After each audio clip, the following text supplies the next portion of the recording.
ಇವತ್ತು ಭಾಳ ಇಂಪಾರ್ಟೆಂಟ್ ಏನು ನಾವು ತೀರ್ಮಾನ ಮಾಡಿದ್ದೇವೆ ಅಂತಂದರೆ, ಫಸ್ಟು ಒಂದು ನನ್ನ ವಿದ್ಯಾರ್ಥಿ ಯುವಕರು ಅನೇಕ ಸಂದರ್ಭದಲ್ಲಿ ಹೋದಾಗ ನಮ್ಮ ಹುಡುಗರುಗಳೆಲ್ಲ ಅವರ ಬಸ್ ಪಾಸ್ ಬಗ್ಗೆ ಮಾತಾಡ್ತಾಯಿದ್ರು. ಬರೀ ಹೆಣ್ಮಕ್ಳಿಗೆ ಮಾತ್ರ ಫ್ರೀಯಾಗಿ ಓಡಾಡೋಕ್ಕೆ ಬಿಟ್ಬಿಟ್ಟಿದ್ದೀರಾ, ನಾವೆಲ್ಲ ಏನಾಗಬೇಕು ಅಂಥೇಳಿ ಅವರೆಲ್ಲ ಗಲಾಟೆ ಮಾಡ್ತಾಯಿದ್ರು. ಅದಕ್ಕೆ ಇವತ್ತು ನಾವು ಅದಕ್ಕೊಂದು ಹೊಸ ಹೆಸರನ್ನು ಕೊಟ್ಟಿದ್ದೇನೆ. ಬಟ್ ಅದನ್ನು ಹೇಳ್ತೀನಿ, ನಾನು ಹೊಸ ಹೆಸರೇನು ಅನ್ನೋದು ನಿಮಗೆ ಅದು ಇನಾಗ್ರೇಟ್ ಮಾಡೋದು ದಿನ ನಾನು ಹೇಳ್ತೀನಿ. ಸೊ ಇವತ್ತು ಎಲ್ಲ ವಿದ್ಯಾರ್ಥಿಗಳು ಯಾರೇ ಆಗಿರಲಿ ವಿದ್ಯಾರ್ಥಿಗಳು, ಸೊ ಕಾಲೇಜ್ವರೆಗೂ ಕೂಡ ಯಾರ್ಯಾರು ವಿದ್ಯಾರ್ಥಿ, ಕಾಲೇಜ್ ಇರ್ಬೋದು, PG ಇರ್ಬೋದು, PUC ಇರ್ಬೋದು, SLC ಇರ್ಬೋದು, ಎಲ್ಲ ಪಾಸ್ಗಳನ್ನು ಏನು ನಾವು ಕೊಡ್ತಾ ಇದ್ದೇವೆ, ಅದಕ್ಕೆ ಯಾರಿಗೂ ಕೂಡ ಚಾರ್ಜ್ ಮಾಡದೆ ಫ್ರೀಯಾಗೆ ವಿದ್ಯಾರ್ಥಿಗಳಿಗೆ ಫ್ರೀ ಬಸ್ ಪಾಸನ್ನು ಕೊಡ್ತೇವೆ. ಬಟ್ ಅವರು ಅರ್ಜಿಯನ್ನು ಸಲ್ಲಿಸಬೇಕಾಗ್ತದೆ. ಯಾಕೆಂದರೆ ಯಾರು ವಿದ್ಯಾರ್ಥಿಗಳನ್ನೋದು ನಮ್ಗೆ ಬೇಕಾಗ್ತದಲ್ಲ, ಸೊ ಅದಕ್ಕೆ ಐಡೆಂಟಿಫಿಕೇಷನ್ ಬೇಕಾಗ್ತದೆ. ಸೊ ಅದಕ್ಕೆ ನಮ್ಮ ಟ್ರಾನ್ಸ್ಪೋರ್ಟ್ ಡಿಪಾರ್ಟ್ಮೆಂಟ್ ಅವ್ರ ಹತ್ರ ನಾವು ಮಾತಾಡಿ ಅದಕ್ಕೊಂದು ಫ್ರೀ ಬಸ್ಸಸ್ ಎಲ್ಲ ವಿದ್ಯಾರ್ಥಿಗಳಿಗೆ, ಸ್ಟೂಡೆಂಟ್ಸ್ ಯಾವುದೇ ಸ್ಟೂಡೆಂಟ್ಸ್ ಇರಲಿ ಅವ್ರಿಗೆ ಕೊಡಬೇಕು ಅಂಥೇಳಿ ಇಸ್ ದಿ ಫಸ್ಟ್ ಡಿಸಿಷನ್. ಎರಡನೇದು ಉದ್ಯೋಗದ ಸಮಸ್ಯೆ. ಸರ್ಕಾರ ಈಗಾಗಲೇ 56,000 ಉದ್ಯೋಗ ಕೊಡ್ತೀವಿ ಅಂತ ಅನೌನ್ಸ್ಮೆಂಟ್ ಮಾಡಿದ್ದೀವಿ. ಕರಿಬೇಕಾಯಿತು ನಾವು ಅರ್ಜಿ. ಕರೆಯೋಕ್ಕೆ ಕೆಲವು ಇಶ್ಯೂಸ್ ಮಧ್ಯೆ ಬಂತು, ಈಗ ಸೆಟ್ಲ್ ಆಗಿದೆ ಅದು. ಅದಕ್ಕೆ ಸದ್ಯದಲ್ಲೇ ಒಂದು ಕ್ಯಾಲೆಂಡರ್ ಕೂಡ ನಾವು ಯಾವತ್ತು ಕರಿತೀವಿ ಏನು ಅಂತೇಳಿ ಸದ್ಯದಲ್ಲೇ ಎಲ್ಲ ನೆಕ್ಸ್ಟ್ ಕ್ಯಾಬಿನೆಟ್ ಅಷ್ಟೊತ್ತಿಗೆ ಎಲ್ಲ ಡಿಪಾರ್ಟ್ಮೆಂಟ್ ಅವ್ರನ್ನೆಲ್ಲ ಕರೆದು ಪ್ರೋಸೆಸ್ ಯಾವ ರೀತಿ ಶುರು ಮಾಡ್ತೀರಾ, ಯಾವತ್ತು ನೀವು ನೋಟಿಫಿಕೇಷನ್ ಮಾಡ್ತೀರಾ ಅಂಥೇಳಿ ಕ್ಯಾಲೆಂಡರ್ನ ನಿಮಗೆ ರಿಲೀಸ್ ಮಾಡ್ತೀನಿ ನಾನು. ಯಾಕೆಂದರೆ ಭಾಳ ಜನ ಸ್ಟೂಡೆಂಟ್ಸು ಎಕ್ಸ್ಪೆಕ್ಟ್ ಮಾಡ್ತಾಯಿದ್ದಾರೆ.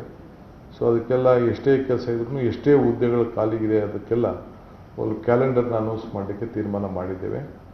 ಅದು ಕೂಡ ನಿಮಗೆ ತಿಳಿಸ್ತೀನಿ. ಈ ಮಧ್ಯದಲ್ಲಿ ನಮಗೆ ಹೊಳ್ತಿರೋಂಥದ್ದು, ನಮ್ಮ ಅನುಭವಕ್ಕಿರೋದು, ಈ ರಾಜ್ಯ ಭಾಳ ಶಕ್ತಿಶೀಲವಾದಂಥ ರಾಜ್ಯ. Is A human resources capital of this country. ಇದು ಇಡೀ ದೇಶ, ಇಲ್ಲಿರೋ ದೇಶದಲ್ಲೇ, ಇಡೀ ನಮ್ಮ ಭಾರತದಲ್ಲೇ, ನಮ್ಮ ಕರ್ನಾಟಕದಲ್ಲಿರೋಂಥ ಹ್ಯೂಮನ್ ರಿಸೋರ್ಸಸ್ಸು ಇಡೀ ಅದಕ್ಕೆ ನಮ್ಮದು ಇಷ್ಟು ಸ್ಟ್ರಾಂಗ್. ಎಷ್ಟು ನರ್ಸಸ್ನ ತಯಾರು ಮಾಡ್ತೀವಿ, ಎಷ್ಟು ಇಂಜಿನಿಯರ್ಸ್ ತಯಾರು ಮಾಡ್ತೀವಿ, ಎಷ್ಟು ಡಾಕ್ಟರ್ಸ್ ತಯಾರು ಮಾಡ್ತೀವಿ, ಬೇರೆ ಬೇರೆ ಪ್ರೊಫೆಸರ್ಸಿಂದ ಹಿಡಿದು ಎಲ್ಲ ರಂಗದಲ್ಲೂ ಕೂಡ. ಇಲ್ಲಿ ನಾವು ಬರೀ IT-BT ಮಾತ್ರ ನಾನು ಮಾತಾಡ್ತಾ ಇಲ್ಲ. ಇಲ್ಲಿ ನಾನು ಕ್ಯಾಲಿಫೋರ್ನಿಯಾದಲ್ಲಿ 13,000 ಇಂಜಿನಿಯರ್ಸ್ ಇದ್ದರೆ, ಕ್ಯಾಲಿಫೋರ್ನಿಯಾ ಸಿಲಿಕಾನ್ ವ್ಯಾಲಿಲಿ, ನಿಮ್ಮ ಬೆಂಗಳೂರು ನಗರದಲ್ಲೇ 26 ಲಕ್ಷ ಇದೆ. ಅಲ್ಲಿ 13 ಲಕ್ಷ ಇದೆ, ಇಲ್ಲಿ 26 ಲಕ್ಷ ಇದೆ. ಒಂದೇ ರೋಡಲ್ಲಿ 16 ಲಕ್ಷ ಇದೆ, ಔಟರ್ ರಿಂಗ್ ರೋಡಲ್ಲಿ. ಇದು ಅಫಿಷಿಯಲ್ ಸ್ಟ್ಯಾಟಿಸ್ಟಿಕ್ಸ್. ಅಂಥ ಶಕ್ತಿ ಈ ಬೆಂಗಳೂರು ನಗರದಲ್ಲಿದೆ. ಎಲ್ಲಿಂದ ಬಂದರೋ, ಹೇಗೆ ಬಂದರೋ, ಯಾರು ಬಂದಿದ್ದಾರೆ ಅನ್ನೋದು ಬೇರೆ ವಿಚಾರ. ಬಟ್ ನಾನು ಬರೀ IT-BT ವಿಚಾರ ನಾನು ಮಾತಾಡ್ತಾ ಇಲ್ಲ. ಇಲ್ಲಿ ಇವತ್ತು ನಾವು ಏನು ಯೋಚನೆ ಮಾಡಿದ್ದೇವೆ ಅಂತಂದರೆ, ಒಂದು ದೊಡ್ಡ ತೀರ್ಮಾನವನ್ನು ಮಾಡಿದ್ದೇವೆ. ಒಂದು ಪ್ರೈವೇಟ್, ನಮ್ಮ ಸರ್ಕಾರನೇ ಪ್ರೈವೇಟಲ್ಲಿ ಯಾರು ಇಲ್ಲಿ ಉದ್ಯೋಗವನ್ನು ಹುಡುಕ್ತಾ ಇದ್ದಾರೆ ನಮ್ಮ ಯುವಕರಿಗೆ, ಅವ್ರಿಗೆ ಅನುಕೂಲ ಆಗಬೇಕು. ಸೊ ಅದಕ್ಕೆ ಹಿಂದೆ ಎಲ್ಲ ಗೌರ್ಮೆಂಟಲ್ಲಿ ಒಂದು ಎಂಪ್ಲಾಯ್ಮೆಂಟ್ ಎಕ್ಸ್ಚೇಂಜ್ ಅಂತಿತ್ತು, ಮುಂದಕ್ಕೆ ಪ್ರೈವೇಟ್ ಎಂಪ್ಲಾಯ್ಮೆಂಟ್ ಎಕ್ಸ್ಚೇಂಜ್. ಸೊ ಯಾರೇ ಪ್ರೈವೇಟು ಉದ್ಯೋಗವನ್ನು ಪಡ್ಕೊಳ್ಬೇಕು, ಅವರು ಆಕರ್ಷಣೆ ಮಾಡಬೇಕು ಉದ್ಯೋಗಸ್ಥರನ್ನ ಅಂತ ಹೇಳಿ ಬಯಸ್ತಾರೆ. ಸೊ ಅವರಿಗೆಲ್ಲ ಕೂಡ ಅವರು ನಮ್ಮಲ್ಲಿ ಎನ್ರೋಲ್ ಮಾಡಿ, ಯಾವುದಾದ್ರು ಒಂದು ಹಾಸ್ಪಿಟ್ಲ್ ಇರ್ಬೋದು, ಒಂದು ಹೋಟ್ಲ್ ಇರ್ಬೋದು, ಒಂದು ಬೇರೆ ಯಾವುದೇ ಇರ್ಬೋದು, ಯಾವುದೇ ರಂಗ ಇರ್ಬೋದು, ಬರೀ IT-BT ಒಂದೇ ಅಲ್ಲ, ಎಲ್ಲರೂ ಕೂಡ ಇಲ್ಲಿ ಅವ್ರದ್ದು ಎಷ್ಟು ಎಂಪ್ಲಾಯ್ಮೆಂಟ್ ಬೇಕು ಅನ್ನೋದು ರಿಜಿಸ್ಟರ್ ಮಾಡ್ಕೊಳ್ಬೇಕು. ವಿದ್ಯಾರ್ಥಿಗಳು ಒಂದು ಫೆಸಿಲಿಟಿ ಸೆಂಟರ್, ಅವ್ರಿಗೆ ಏನು ಬೇಕು, ಆ ಒಂದು ಕಂಪ್ನಿಗೆ, ಆ ಸಂಸ್ಥೆಗೆ ಯಾವ ರೀತಿ ಉದ್ಯೋಗ ಬೇಕು ಅನ್ನೋದನ್ನು ತಕ್ಕಂತೆ ಟ್ರೈನಿಂಗ್ ಕೂಡ ನಾವೇ ಮಾಡಿ, ನಾವೇ ಆ ಹುಡುಗರುಗಳನ್ನ ತಯಾರು ಮಾಡಿ, ಅದಕ್ಕೆ ತಕ್ಕಂಥ, ಈಗ ನಿಮ್ಮ ಮೀಡಿಯಾಗೆ ಯಾರಿಗಾರು ಬೇಕು ಅಂತಂದರೆ, ನೀವು ಮೀಡಿಯಾಗೆ ಯಾವ ರೀತಿ ಬೇಕು ಅನ್ನೋದನ್ನ, ನೀವು ಮೀಡಿಯಾಗೆ ಏನು ಬೇಕು ಅಂತೇಳಿ ಕೂಡ ಟ್ರೈನಿಂಗ್ ಮಾಡಿ, ಅಲ್ಲಿಂದನೇ ಅವ್ರಿಗೆ ಆಯ್ಕೆ ಮಾಡಿಕೊಂಡು, ನಾವು will not force them, will learn free. But ಅದರಲ್ಲಿ ಕರ್ನಾಟಕ ರಾಜ್ಯದವ್ರಿಗೆ ಹೆಚ್ಚಿಗೆ ಪಾಲನ್ನು ಕೊಡಬೇಕಾಗ್ತದೆ. ನಮ್ಮ ಕರ್ನಾಟಕ ಕನ್ನಡಿಗರಿಗೆ ಮೆಜಾರಿಟಿ ಅದನ್ನು ಎಷ್ಟು ಪರ್ಸೆಂಟು ಏನು ಪರ್ಸೆಂಟ್ ಅಂತೇಳಿ ಸ್ವಲ್ಪ ನಮ್ಮ ಸಂಸ್ಥೆಯವ್ರನ್ನು ಕೂಡ ನಾವು ಕರೆಸಿ ಆಲ್ ನಮ್ಮ ಯಾರ್ಯಾರು ನಮ್ಮ FKCC ಅವ್ರು ಇರ್ಬೋದು, ಬೇರೆ ನಮ್ಮ ಎಲ್ಲ ರಂಗದಲ್ಲಿರ್ಬೋದು, ಮೆಡಿಕಲ್ ಇರ್ಬೋದು, ಕಾಲೇಜಸ್ ಇರ್ಬೋದು, ಎಲ್ಲರೂ ಕೂಡ ಕರೆಸಿ ಅವನು ಕೂಡ ವಿಶ್ವಾಸಕ್ಕೆ ತೆಗೆದುಕೊಂಡು ನಮಗೆ ನೀವು ಫೋರ್ಸ್ ಮಾಡ್ತಾ ಇದ್ದೀರಿ, ಅಲ್ಲಿ ಟೆಕ್ನಿಷಿಯನ್ ಸಿಗಲ್ಲ, ಹೊರಗಡೆಯಿಂದ ಬರ್ತಾ ಇದ್ದಾರೆ, ಇವೆಲ್ಲ ಕೂಡ ಬರ್ತದೆ. ಸೊ ಅವನು ಕೂಡ ವಿಶ್ವಾಸಕ್ಕೆ ತೆಗೆದುಕೊಂಡು ನಾವು ಆ ಪರ್ಸೆಂಟೇಜ್ನ ನಾವು ಫಿಕ್ಸ್ ಮಾಡ್ತೇವೆ. But the government is committed.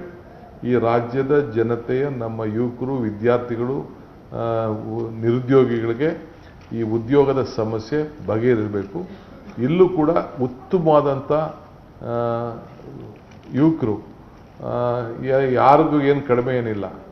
ಬೇಕಾದ್ರೆ ಯಾವ ಇಂಟರ್ನ್ಯಾಷನಲ್ ಮಾರ್ಕೆಟಲ್ಲೂ ಕೂಡ ಯಾವುದೇ ದೇಶಕ್ಕೂ ಕೂಡ ಬೇಕಾದರೆ ಇಲ್ಲಿಂದ ಕೂಡ ಆಯ್ಕೆ ಮಾಡಿಕೊಳ್ಳುವಂಥ ಒಂದು ಅವಕಾಶವನ್ನು ನಾವು ಅವ್ರಿಗೆ ಮಾಡಿಕೊಡ್ಬೇಕು ಅನ್ನೋದು ಇವತ್ತು ನಾವು ತೀರ್ಮಾನ ಮಾಡಿದ್ದೇವೆ. ಸೊ ಅದಕ್ಕೆ 60 days, ಇದು ಒಂದು ತಿಂಗಳ ಒಳಗಡೆ, 60 ದಿನ ಬೇಡ, ಒಂದು ತಿಂಗಳು ಸಾಕಲ್ಲ, ಒಂದು ತಿಂಗಳ ಒಳಗಡೆ ಒಂದು 3 ಜನ ನಮ್ಮ ಕ್ಯಾಬಿನೆಟ್ ಕುಲೀಸ್ಗೆ ನಾನು ಹೇಳಿದ್ದೇನೆ.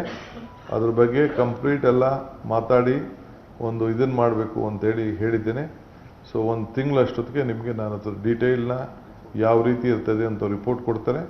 ಸೊ ಎಲ್ಲ ಮಧ್ಯೆ ಎಲ್ಲ ಇಂಡಸ್ಟ್ರಿಯಲ್ ಕ್ಯಾಪಿಟಲ್ಸ್ ಹತ್ರನೂ ಮಾತಾಡ್ತಾರೆ, ಆಲ್ ಬಿಸ್ನೆಸ್ ಕಮಿಟೀಸ್ ಅವ್ರತ್ತೆಲ್ಲ ಮಾತಾಡ್ತಾರೆ. ಮಾತಾಡ್ಬಿಟ್ಟು ನಾವು ಕೂಡ ಯಾವ ರೀತಿ ಮಾಡಬೇಕು, ನಾವು ಯಾವ ರೀತಿ ಪೋರ್ಟಲ್ನ ಮಾಡಬೇಕು, ಎವ್ರಿಥಿಂಗ್ ವಿಲ್ ಬಿ ಆನ್ಲೈನ್. ಇಲ್ಲಿ ಯಾವ ಇನ್ಫ್ಲೂಯೆನ್ಸು ಇಲ್ಲ, ಏನಿಲ್ಲ.